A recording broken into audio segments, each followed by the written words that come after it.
paying attention to everybody's anatomy. They were having breakfast one morning, and he was looking at the chickens outside, scratching in the Oh ice. boy, here we go. Where was this? In Jersey. Chickens in Jersey. I need a tea bag still. And he says to her, he says, you know what you ought to do?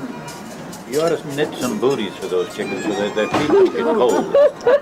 She took him at his word.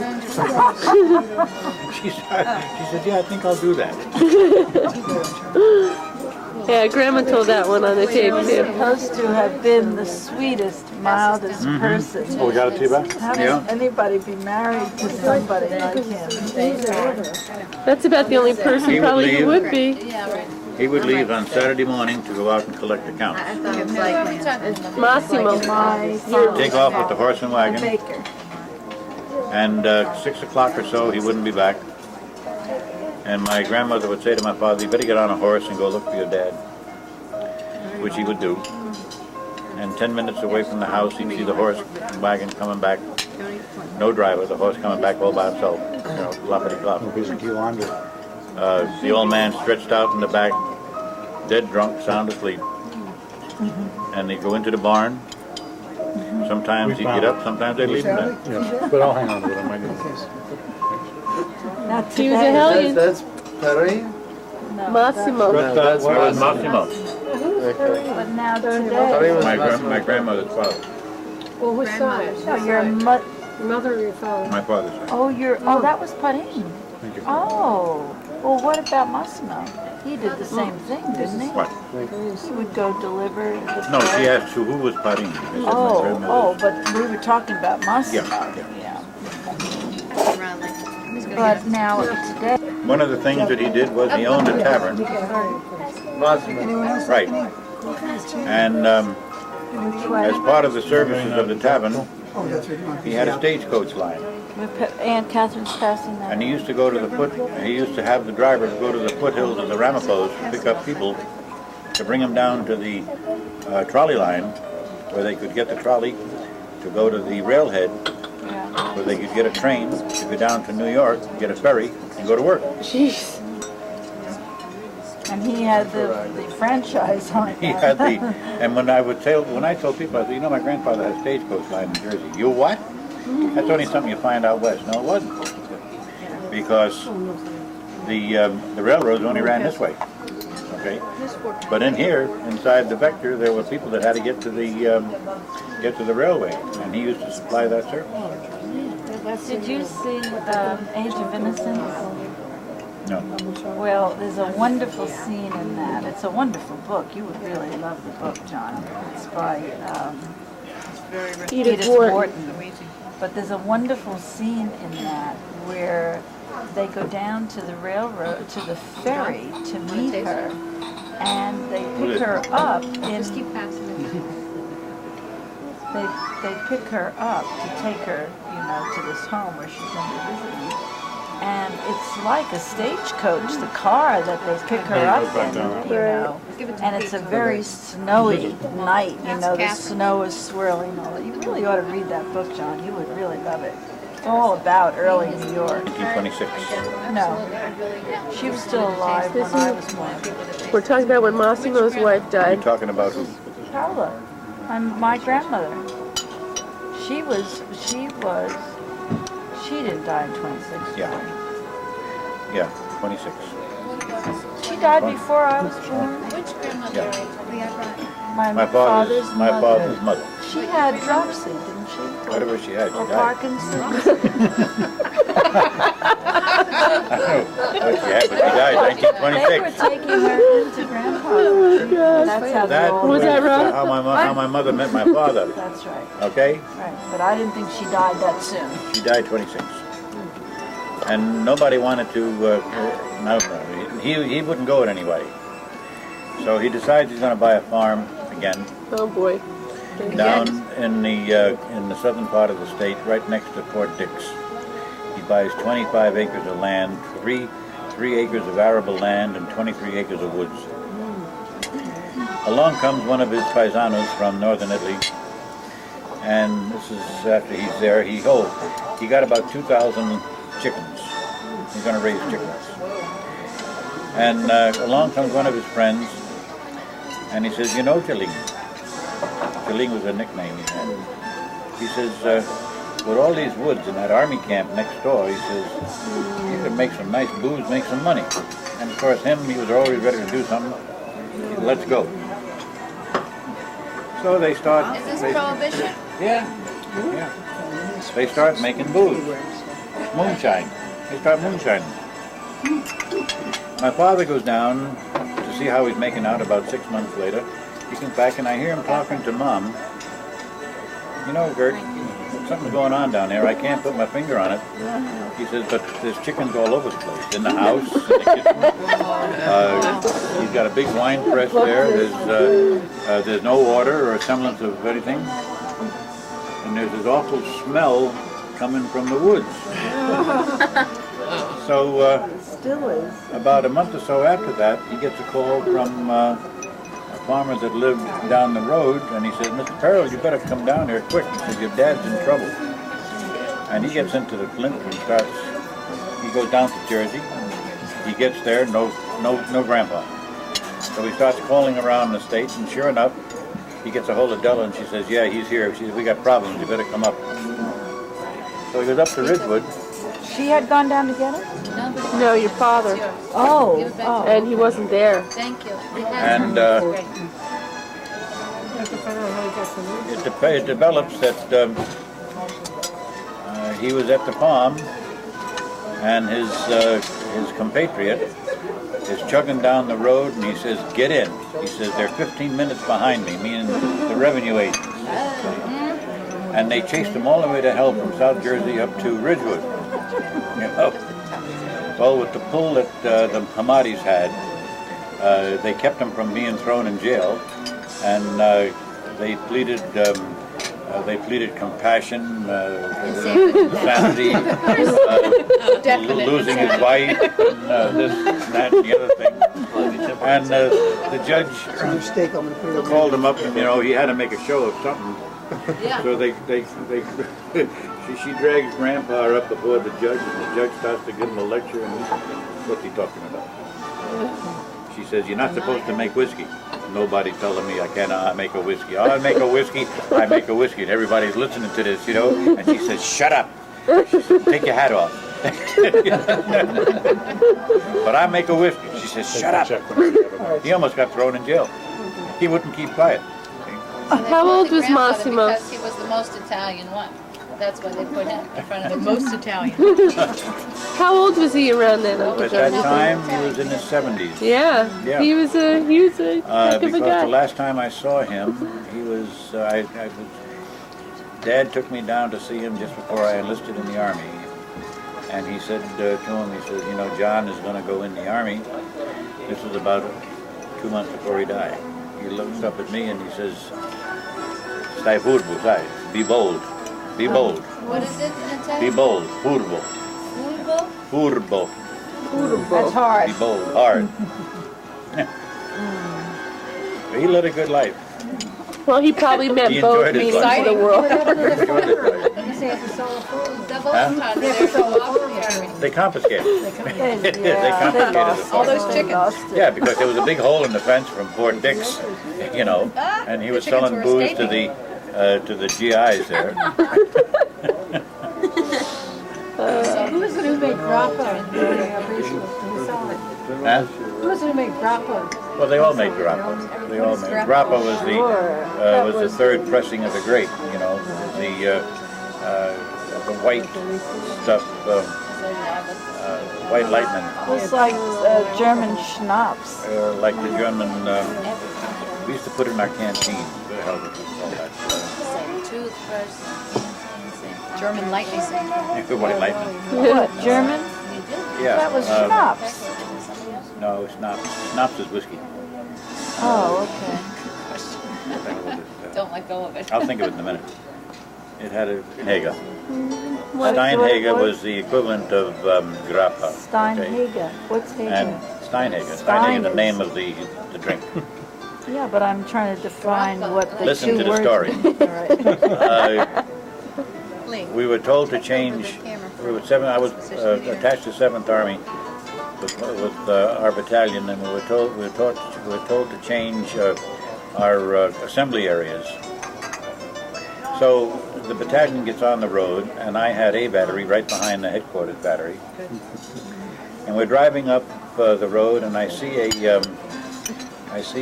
gas house, and I waved to my exec who was in the rear of the battery, and I said, "Listen, take over the battery. I want to stop at this gas house here. I gotta go." So he says, "Okay." We stopped at the gas house, and I told my driver, I says, "Go in and get 2 bottles of Steinhager, because we're going to need some booze tonight. It's going to get cold." Well, he goes in, he gets 2 bottles of Steinhager, and I put him in my canteen. I put one in my canteen and had 1 bottle in the floor of the Jeep, and then I went up to the head of the column again, and we come to the new assembly area, and the battalion commander, Baker, is standing out in the middle of this field, and he sees me. He hasn't got his pistol belt on. He left it in the command car. And he says, "Hey, Perry Al," he says, "give me a drink." He says, "I left my canteen over there." I says, "Sure, Colonel." And I pull out my canteen and I hand it to him thinking it's water. He puts it like this, and takes a gulp and a swallow, and all of a sudden his face becomes red. And he can't talk. He's gasping for breath, and his eyes are tearing, and he looks at me and he says, "Thank you.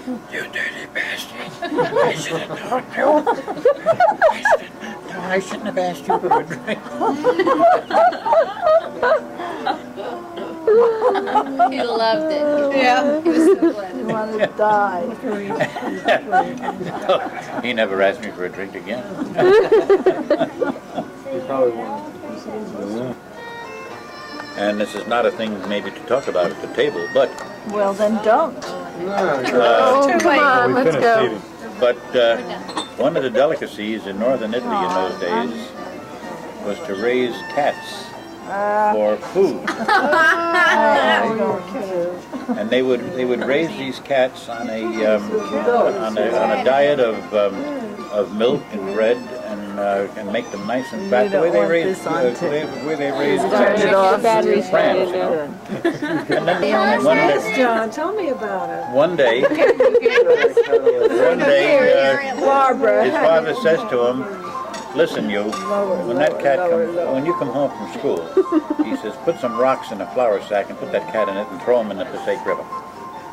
And of course, you had to do what your father said in those days, you know. My dad comes home from school, he puts some rocks in a flour sack, puts the cat in the flour sack, ties a knot in it, and takes it down to the river, and he's blubbering all the way down, and he swings it around his head for a couple of times, and off it goes into the river. And he cries all the way home. Cries all the way home. He gets home, he opens the door, and there's a goddamn cat on the top of the stairs, soaking wet.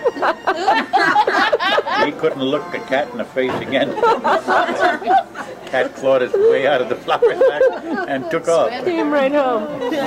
Went right back to the house. 9 lives. Elizabeth, about the rooming house business, you said that Hamadi has something to do with that. No, well, Grandma just said that he used to dine there. I was wondering if that's how he met Della. Oh, Hamadi. She worked in you the very store much. spot, right? Himadi was, Aunt Della was Mrs. Richbitch of the family. And around 1909 or 1910, whenever it was, they come out to the farm with a brand new Cadillac.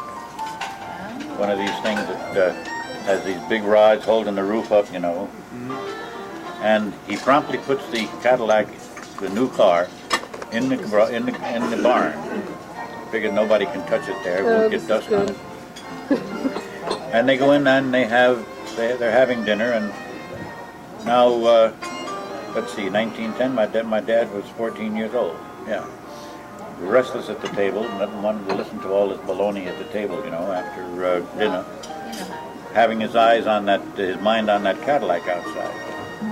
Well, Himadi and Della decide to get into their car to go back wherever they were living then. And they go out into the barn, and the damn car is all over the barn floor. He had the wheels off, he had the hood off. had the damn thing dismantled. You know? It wasn't very hard to dismantle a car in those days. So Himati was ready to kill my father. Those two did not like each other, right? And my grandfather steps in between them and he says, "Now wait a minute." He turns to my father and he says, "Get those shafts off the wall, put the wheels back on this damn thing." He says, "And put a horse in front of it. He says, take it down to the blacksmith." He says, "And watch him put it together. You'll know what to do next time." But the blacksmith was the key there because he was the mechanic, you know, Oh, really? of the village. That's great. Dismantled. Pharmacist in the state of New Jersey. Okay. And But they just ended up. And then they got married. then they continued to work. Saddest day of Dad's And I life. guess they got married because she knew where all the skeletons were buried. So, What do you mean? Whoa, whoa, whoa! Back up, back up. Back up the tape, back up We're the getting to the interesting part. I've got a new battery. Let's go. yeah.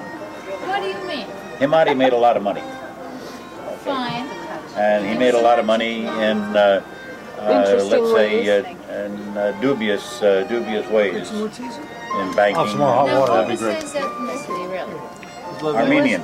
Armenian. My father used to call him the rug peddler. Oh God. Were these dubious ways? He was the rug peddler. They never got along, so needless to say. I heard he was Lebanese. He wasn't Lebanese. He was Armenian. Huh? He was Armenian. And he married somebody that wasn't Armenian. Yeah. That's uncommon. Yeah. Imadi. Okay. I thought everyone Armenian's name ended with IAN. Aye. Like Sarkofian or so. There are a lot of Armenians. Names end Some of them do, yeah. Some of them do. And they had George. And I think they didn't spend more than 8 months of the year together after that. Because he would travel. He was off somewhere all the time. Yeah. He died in California. Did they still keep After the they had drugstore separated. going? Huh? Did the drugstore continue? Oh, they got rid of the drugstore. He went into banking and real estate. Oh, uh-huh. They were one of. See if you can just wrap that up. She died. When she died. I'm sticking in a She died around cooler in 19. the gravel. I know we lived in Ocean Gate 1973, 74. Favorite girl. She was after 98. we died. 88. She was half blind. Was she? Yeah. The last time I saw her, I think we were having dinner. Rose and I and Barbara were having dinner with Paul. Aunt Margaret and Uncle Al, But I'm telling you, and she was there. whatever you decide. And she when we go to says, sleep one of the tonight, things she you're said to doing. me, John, she said, I went to see my doctor the other day, and as soon as I got there, he starts telling me of all his aches and pains and how he feels this and he doesn't feel well on these days. And she looks at him and she says, "Hey Doc, hey Joe, what are you bitching about? Not many of us make it. Make old age, so don't stop crying in your beer." Did Aunt Ernie have a family? You mean husband and children? Oh yeah, Oh, yeah, she Shook, had two sons. Shook, and Howard and Not Paul. Howard, Ken. Kenneth and Paul. Kenneth and Paul. And Kenneth played with the Paul Whitman band. He was a banjo player and a piano player. No, he was the piano player. The banjo player was a very famous and one of the few banjo players left in the big band. You remember what his name was? No, Kenneth played the piano for Paul Whitman. Really? Yeah. That. Oh, this is a good story. So this one particular Sunday, he says, "Are you ready?" And she says, "No, I'm going to church." And did she her says, "You liver never go bread. to church. What do you mean you're going to church?" So she says, "I feel like going to church today." Well, he gets on his wagon and he takes off. And she takes off in the other direction, and she's playing with a bunch of little pickaninnies down at the end of the block. And he's no dope. Wagon comes around the other side, and she spots him, and he spots her, and she figures, "I better go to church." So she runs up into church, and he runs up after her. It's summertime. He's got a cap on, no shirt, just his underwear and pants. And the ushers promptly throw him out. She says, "You know, John," she says, "I went to the 7 o'clock mass I went to the 8 o'clock mass. I went to the 9 o'clock mass. I went to the 10 o'clock mass and the 11 o'clock high mass. Didn't do any good. He was When I went out out, he there was waiting. standing right there and he beat the hell out of me. Waiting and guns and all kinds of. Oh yeah, yeah. A lot of corporal punishment in those days. Bagawi? You and Aunt Rose are honorary members of what? She's an honorary Indian princess, and I'm an honorary chief of the Pagawi tribe. And how Okay. did you earn this fantastic distinction? We have the Indians on our trailer, you know, the silhouette with the headdress and the whole thing. Yeah. It seems that the Pagawi tribe was headed by this rather dim-witted Indian chief who would take his braves out on a hunt and invariably get lost. And after the braves couldn't stand it anymore, they'd go up to the chief and they'd say, "Hey, chief, we're Pagawi." Yeah. Good night. Good night, Uncle John. You're at the Ocean House, that's where you are. Yeah, 19 in my room. All right, Where see you in are the the morning. kids? Where are the kids? They went with Ann and Tom, they're dropping them off at the We bridge. didn't know where the fuck gal Yeah, they that's are. Fuck they are. Good night. All right, Night. see you. I'll see you tomorrow morning. One's a sea captain. No, what is he? Colonel. Retired Army Always colonel. a colonel. You gotta love him.